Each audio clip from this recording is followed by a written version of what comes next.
हाय दोस्तों, नमस्कार। मैं हूं नीरज राय। स्वागत है आपका फार्मा हर्ट्स में। आज के वीडियो में हम लोग बात कर रहे हैं सिप्रोफ्लॉक्सासिन और टिनिडाजोल के कॉम्बिनेशन के बारे में, जो मार्केट में सिप्लॉक्स टीजेड के नाम से आता है। इस वीडियो में हम लोग डिटेल में बात करेंगे ये मेडिसिन किस काम आती है, इसकी कौन कौन सी और ब्रांड मार्केट में आती है, इसके अलावा इसके यूजेस कहाँ कहाँ पे आप कर सकते हैं, इसकी डोज क्या होती है, क्या साइड इफेक्ट होता है, सब कुछ हम लोग डिटेल में बात करेंगे। वीडियो को लास्ट तक जरूर देखेगा। चलिए वीडियो की शुरुआत करते हैं। दोस्तों, सबसे पहले अगर मैं बात करूं सिप्रोफ्लॉक्सासिन एंड टिनिडाजोल टैबलेट के बारे में, तो इसके अंदर में जैसे कि मैंने आपको बताया कि दो चीज़ों का कम्बिनेशन होता है, दो मेडिसिन का कम्बिनेशन होता है, सिप्रोफ्लॉक्सासिन और टिनिडाजोल। सिप्रोफ्लॉक्सासिन एक प्रकार की एंटीबायोटिक होती है जो कि बैक्टीरियल सेल को डिवाइड होने से, रिपेयर होने से प्रिवेंट करती है, रोकती है। इससे क्या होता है कि जो बैक्टीरिया है वो किल हो जाते हैं, मर जाते हैं और नष्ट हो जाते हैं। इस तरह से ये बैक्टीरियाज को ख़त्म करने का काम करती है। और वहीं टिनिडाजोल की मैं बात करूं तो एक एंटी पैरासाइटिक मेडिसिन होती है जो एनारोबिक बैक्टीरिया के साथ साथ में जितने भी पैरासाइट्स होते हैं उनके डीएनए को डैमेज कर देती है, जिसकी वजह से उनका इन्फेक्शन रुक जाता है और वो मर जाते हैं। दोनों मेडिसिन को अगर मैं साथ में देता हूँ, यानी आप हम लोग साथ में देते हैं, तो ऐसे में ये बहुत अच्छा काम करती है, सिप्रोफ्लॉक्सासिन और टिनिडाजोल। इसके अलावा दोस्तों, अगर मैं बात करूं इसकी कौन कौन सी ब्रांड मार्केट की में अंदर आती है, तो ये सिप्लॉक्स टीजेड के नाम से, सिफ्रॉन सीटी के नाम से, सिटीजोल के नाम से, बेसिप के नाम से मार्केट में आती है और टेनिसिप डीएस के नाम से भी मार्केट में आती है। इसकी और भी बहुत सारी ब्रांड है जो कि मार्केट के अंदर आती है, जो भी आपको दी जाती है, जो भी आपको प्रेस्क्राइब की जाती है, आप उसको यूज़ कर सकते हैं आसानी से।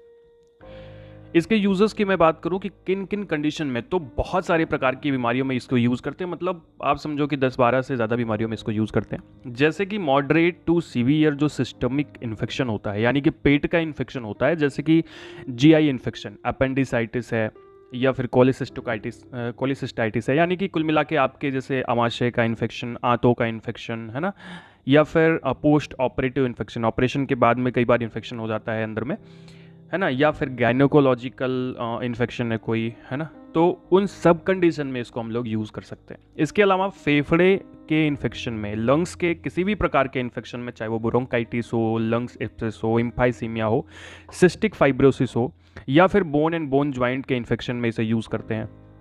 इसके अलावा डायबिटिक फूड इन्फेक्शन में भी कर सकते हैं। जैसे डायबिटिक इन्फेक्शन होता है ना, तो वो बैक्टीरियल इन्फेक्शन बाद में बन जाता है, तो उन कंडीशन में इसको यूज़ कर सकते हैं, है ना। कई बार जैसे ये हर प्रकार के इन्फेक्शन में यूज़ होती है। इसके अलावा दोस्तों, इसको एक्यूट डायरिया, डिसेंट्री, जो कि बैक्टीरिया प्रोटोजोआ की वजह से हो रहा हो या इन दोनों की वजह से हो रहा है, उन कंडीशन में इसको यूज़ किया जाता है उसको ठीक करने के लिए। यानी कई सारी प्रकार की बीमारियां जो कि बैक्टीरियल इन्फेक्शन या फिर पैरासाइटिक इन्फेक्शन की वजह से होती है, यानी कि प्रोटोजोअल इन्फेक्शन की वजह से होती है, उन कंडीशन को ठीक करने के लिए आप ये मेडिसिन दे सकते हैं। कुछ स्पेशल प्रिकॉशंस की मैं बात करता हूँ। यानी कि अगर आपको सिप्रोफ्लॉक्सासिन के साथ में, टिनिडाजोल के साथ में हाइपर सेंसिटिविटी है, यानी एलर्जी है, तो आपको इसे यूज़ नहीं करना चाहिए, या फिर यूज़ करें तो कुछ प्रिकॉशंस के साथ में। रीनल प्रॉब्लम है, या फिर जैसे मान, हाँ चलो ठीक है, रीनल प्रॉब्लम है तो आपको यूज़ नहीं करना है। इसके अलावा जैसे मान लीजिए अगर आप इसको यूज़ करते हैं, इसको लेते हैं, तो आपको अल्कोहल अवॉइड करना है, अल्कोहल नहीं यूज़ करना है। प्रेगनेंसी के अंदर में ये कॉन्ट्राइंडिकेटेड हो सकती है, लैक्टेशन के अंदर में, बच्चों के अंदर में। इस वजह से अगर आप प्रेगनेंसी के अंदर में लैक्टेशन, यानी कि बच्चे को माँ दूध पिला रही है, ऐसी माँ के अंदर में या फिर बच्चों के अंदर में अगर यूज़ करना है इसको, तो कॉन्ट्राइंडिकेटेड हो सकती है। कुछ प्रिकॉशंस के साथ में यूज़ कर सकते हैं। दोस्तों, बिना डॉक्टर की सलाह के यूज़ ना करें। अगर डॉक्टर के प्रिस्क्रिप्शन पे जैसा आपको प्रेस्क्राइब किया गया है, आप उस तरह से यूज़ करें। इसके अलावा अब मैं बात करूँ साइड इफ़ेक्ट के बारे में, तो अगर लंबे समय तक आप इसको लेते हैं तो नोज़ल वोमिटिंग की देखने को मिलता है, स्टमक पेन देखने को मिल सकता है, डिस्कम्फर्ट, और आपको माउथ ड्राइनेस महसूस हो सकती है, और मेटेलिक टेस्ट आता है, ऐसे ठीक है, लोहे के जैसा टेस्ट आता है आपके माउथ में। इसके अलावा हेडेक की प्रॉब्लम हो सकती है। तो ये कुछ कॉमन से साइड इफेक्ट होते हैं जो कि सिप्रोफ्लॉक्सासिन और टिनिडाजोल की वजह से होते हैं।